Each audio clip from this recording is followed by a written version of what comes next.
Don't leave me hanging. It's go time. Hey everybody, this is Josh, and welcome to my 200th cast replay, at least by the numbering system that I've been using for the last 8 months. That's right, 200 full games are now on my YouTube channel, so I hope you guys appreciate that. And for my 200th cast, I've selected this one. It was kind of lucky that I found this, actually. It's KiWiKaKi from Root Gaming. He's the blue Protoss down in the bottom right of Delta Quadrant, and Liquid TLO, the red Zerg, up here on the top right. These two guys are so funny, so awesome. I've hung out with both of them.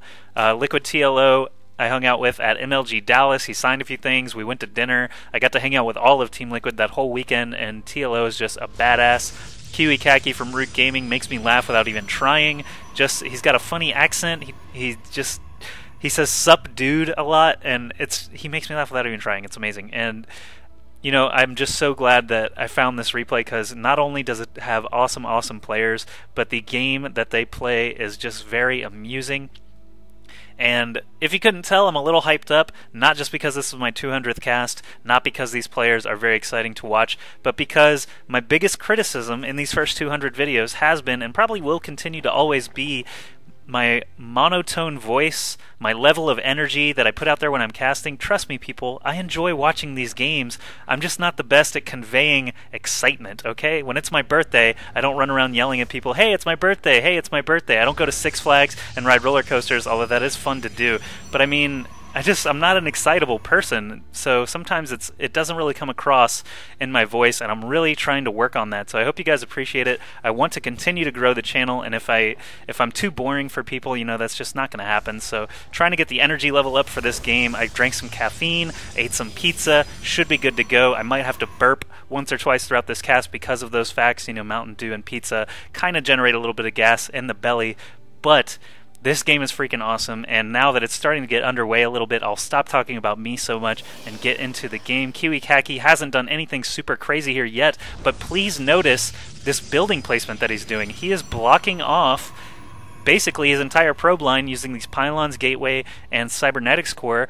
One more building here would basically seal off the whole thing, except for a couple little holes in the mineral patches. He's not walling off against Zerg. There's no real reason to do that. TLO has a drone in there. He saw everything that's going on in there, but there's nothing really he can do about it. He's got his Zergling speed started here, so once he does actually start to get some lings out, here we go. They're already en route to KiWiKaKi's base. He doesn't have any units really prepared yet to start defending. He is putting a pylon out here in the front, which could be dangerous against these first few lings, but he does have a stalker coming out. It's nearly completed. It's been chrono boosted this whole way through, so he will have at least that to be able to defend, and he can just stick that stalker here in the mineral line and defend against any Zerglings that happen to show up.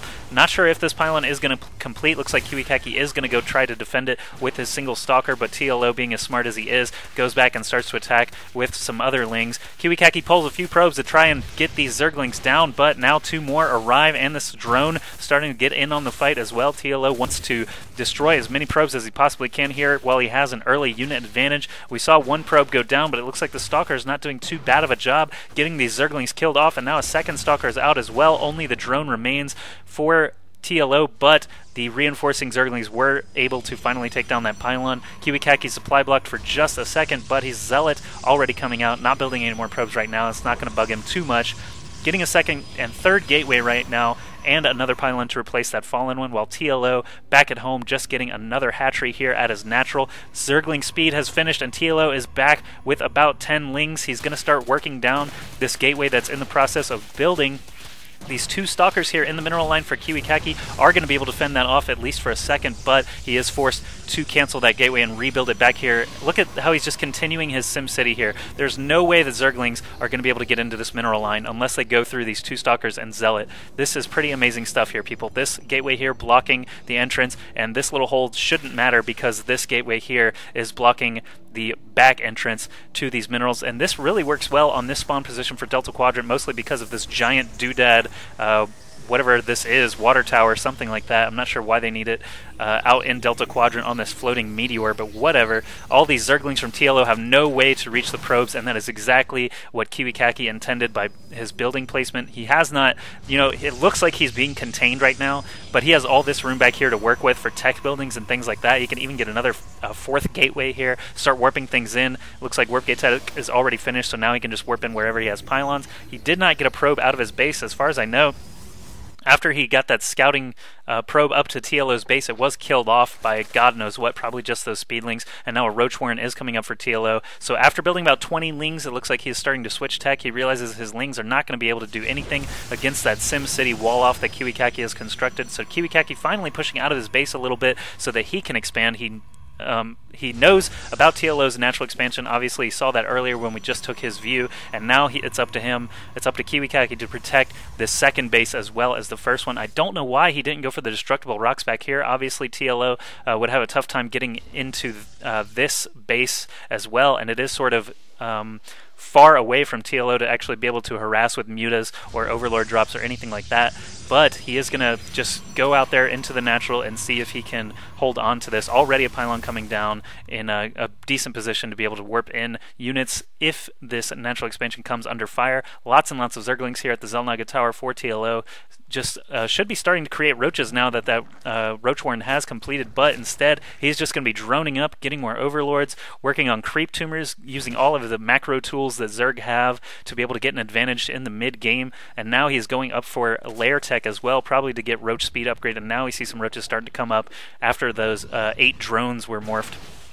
KiWiKaKi, on the other hand, sticking with a lot of Tier 1 sentries, always a great choice against this number of speedlings. Once the roaches start showing up, though, he will need some more firepower, some zealots and stalkers to be able to deal with that. Wouldn't be surprised if we saw a robotics facility coming up here soon to get an immortal or two to deal with these roaches. KiWiKaKi obviously doesn't know that the roaches have been started. He hasn't been able to go into TLO's base until just now, and all he sees so far are some speedlings, spine crawlers, and maybe a couple of roaches and those queens. I'm not sure if he even saw those roaches. It didn't look like any of them got an attack off, but a forge is up now for KiWiKaKi. He's going to be able to put some cannons around his expansion if he wants to. Robotics facility out in front, that's kind of surprising to me, but it does cut the run distance at least for any Colossi or Immortals that pop out of there, or an Observer, of course, could be the first thing we see. Stargate coming up now, so KiWiKaKi working on all of his different tech directions while leaving his Tier 1 force here at this little ramp. He does not want this creep to continue to spread into his natural, so getting an Observer out quickly should be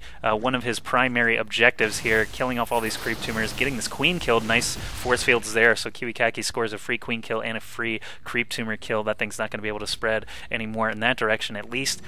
Once that robotics facility is done, I'm just going to leave it there highlighted to see what starts to build. When it finishes, should be an Observer very quickly, possibly an Immortal. Nope, it is going to be the Observer. Hydralisk Den did come down for TLO, so he's going to be working on ranged units primarily. Obviously, that'll help against this SimCity. Zerglings weren't able to do anything, but ranged units like Hydralisks and Roaches should be able to attack, and KiWiKaKi can't just hide in his mineral line to be able to defend against that. TLO breaking down the destructible debris here at this third location, this actual gold mineral base. If he's able to take that, KiWiKaKi is looking a little bit slower to expand, so he might not be able to keep up if TLO manages to secure that. He has an Observer in tow now, so he can start blasting through these creep tumors on his way to TLO's natural. TLO not able to respond right now. He's busy getting upgrades and getting some Hydralisks out. He is getting the Hydra range and the Roach speed upgrades completed right about now. KiWiKaKi, on the other hand, getting a Fleet Bacon out. That's right, I said bacon because it is delicious, and beacons are not quite as crispy or greasy, but the Fleet Beacon is building. That'll allow him to get Mothership. We saw a game not too long ago here on my channel, AskJoshy, that he played against Morrow on Lost Temple, a game in which he started to build 4 motherships. He went through 3 motherships in the course of that game and was building a 4th by the time the game ended. It was pretty crazy. So Fleet Beacon for me, KiWiKaKi, put 1 and 1 together and you get Mothership. I cannot wait. Now that the Fleet Beacon is done, let's look at KiWiKaKi's minerals and gas. He has enough for the mothership, and there it begins. Probably starting at the main right now. Yes, you see the giant blue laser shooting into space, getting that mothership coordinated, getting it to go where it needs to be, down on this nexus on Delta Quadrant. 2 more gateways coming up now as well. I wish a mothership had its own power field. Wouldn't that just be awesome? You could just warp in units underneath it, and they're automatically cloaked and awesome. Oh man, that would be so good. I feel like Mothership does have mass recall, so he sort of does have a power field. I don't know. I'm not really an expert on Protoss technology, but anyway, TLO starting to move now. He's got some Hydras shooting away from behind those force fields. KiWiKaKi has to retreat a little bit here. KiWiKaKi, good weapons there, slowing down the Zerglings from entering. They are going to be trying to take down probes primarily, it looks like, and it looks like they are going to score some kills here. Let's take a look at this front line and leave the Zerglings in picture. Now we see some really good force fields against these Roaches and Hydralisks. KiWiKaKi moving now. Getting his Zealots up there to the front line is going to be a problem with all these force fields. He does not have a ton of Stalkers here available to fight against all these Roaches and Hydras. TLO actually leaving some of his units out of the fight. Must be paying more attention to the Zerglings in the main that seem to have been killed off now. This Void Ray finally goes down. The Hydralisks focus fire it down. KiWiKaKi, with all these gateways available, is going to be able to repel this. The Mothership, it looks like it's about 80% complete. Should be coming out during this battle perhaps, but all these reinforcing Hydralisks from TLO still sitting at 0-0 upgrades. We have Ventral Sacs upgrading back at the main. That's kind of interesting. TLO bringing an Overseer now. That's also quite interesting, but what is he going to be able to destroy? That robotics facility does go down while I think a Colossus was building. I'm not positive there, but extended thermal lances are researching, so KiWiKaKi is going to want to try and protect this robotics bay as long as he can, perhaps get another facility up quickly as well. The Mothership is out now, has arrived. It is starting to cloak things as it comes over here to these few remaining Stalkers, and that is going to be perfect for KiWiKaKi because there is no Overseer in the area. We saw one just a second ago, but KiWiKaKi was able to focus it down, and now TLO is forced to retreat after killing off only a robotics facility and a lot of units. KiWiKaKi sitting at 76 supply now, TLO up to 111. But this Mothership could be the tide changer in this game. 2 Overseers being morphed right now for TLO. Ventral Sacs still has a little way to go, but it'll be interesting to see if TLO does some kind of doom drop in the main of KiWiKaKi. KiWiKaKi unable to expand while TLO is taking the gold base up here. One little... Oh, what was that? A Roach just rallied in there, perhaps? Just got fried. TLO starting to do another attack now. He's got a ton of Hydralisks and Roaches coming. KiWiKaKi doesn't have any sentries left, but he does have a few cloaked Stalkers here to be able to defend this, and lots of cloaked cannons. Let's take a look at this Stalker number right now. He's got about 13 of them, 2 Overseers floating over the Stalkers. That's a big mistake by TLO.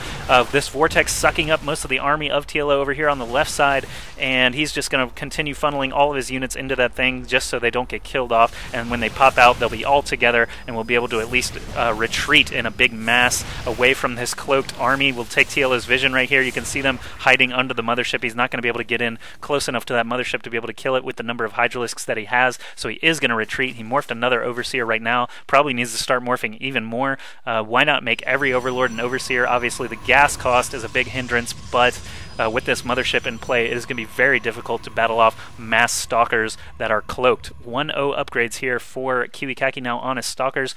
Liquid TLO, surprisingly, still at 0-0. I'm surprised he's getting all these other upgrades like Burrow, Tunneling Claws, Overlord Speed. He's got Ventral Sacs completed now. He's making lots and lots of Roaches. +1/+1 would be the next logical upgrades for him to get. KiWiKaKi already started on that, getting +1 armor for his mass Stalkers. It looks like that's primarily all he's building. Now getting a Colossus and a second one being trained at this robotics facility. Extended thermal lances are done. Not sure where KiWiKaKi's headed right now. Oh, he's trying to take a gold for himself as well. I'm just going to take his vision real quick and see if he knows about TLOs. No, he doesn't. He actually hasn't even been in the main of KiWiKaKi. Hasn't been in the main of TLO this entire game still. Has not sent an observer even up there. We see the spawning pool still morphing in KiWiKaKi's view. But anyway, this Mothership now, the supreme protector of KiWiKaKi's army, doesn't have enough energy for another Vortex or a mass recall right now. But KiWiKaKi is starting to move up towards TLO's natural with these Colossi and these Stalkers. He will be able to do a mass recall if it comes to it. But look at this. Over on the right side, we see a ton of Overlords here. 13 Overlords coming in, and an Overseer way on the right side here, dropping everything he can into the main of KiWiKaKi. KiWiKaKi rushing desperately to try and defend against this. These 2 Colossi just walking up here, Mothership in tow, trying to make sure everything remains cloaked during this battle. Sorry for a little bit of slowdown. That rarely happens in this game, but the Mothership can slow down even the best graphics card. Good Vortex there, sucks up a ton of TLO's units. KiWiKaKi starting to just rail everything with these 1/1 Stalkers. The Overlords have dropped almost their entire payload. You can see actually a few roaches and lings and things still tucked up in those Overlords, but KiWiKaKi able to defend this miraculously with the help of the mothership. That Vortex spell actually ends now, and all these units pop back out. They're easily mowed down by these Stalkers. TLO trying to continue the assault here on the front of KiWiKaKi's natural, but these three Colossi, are able to ward that away with the help of these cannons. All these Overlords over here on the right side gunned down by the 100 or so Stalkers that KiWiKaKi still has. Mothership still intact, 9 kills of its own. It does enough damage. It only does 6 damage and still has 9 kills. 3 Colossi still hanging around. Now we see a little bit of a discussion. TLO actually said, what the... How can this even work? KiWiKaKi proclaims that the Mothership is a good unit, and we all know that. After watching his games against Morrow and now against TLO, we know that the Mothership is a good unit. But KiWiKaKi is also a really incredible player, so don't just go building Motherships every single game because KiWiKaKi is a badass. Hope you guys enjoyed that. That was the 200th cast by me. And I look forward to casting 200 more for all of you viewers. I've got over 33,000 subscribers, so I want to thank each and every one of you for sticking with me, and I hope that you guys will help me continue to grow by sharing links to these games and, you know, just being awesome in general. And I'll cast some more games for you later this week, and I hope you guys enjoy it. Don't forget also that I've been starting to live stream some games now, and there will be a live cast every Friday night at 7 p.m. Eastern, 1 a.m. Central European Time, 4 p.m. Pacific US time, every single Friday on Complexities live stream, and I'll put the link in the description of this video. This week we're going to have Liquid Tyler versus Sheth, formerly of Root Gaming, now with FXO Gaming, and I hope you guys will enjoy that as well. So I'll catch you later. See you next time.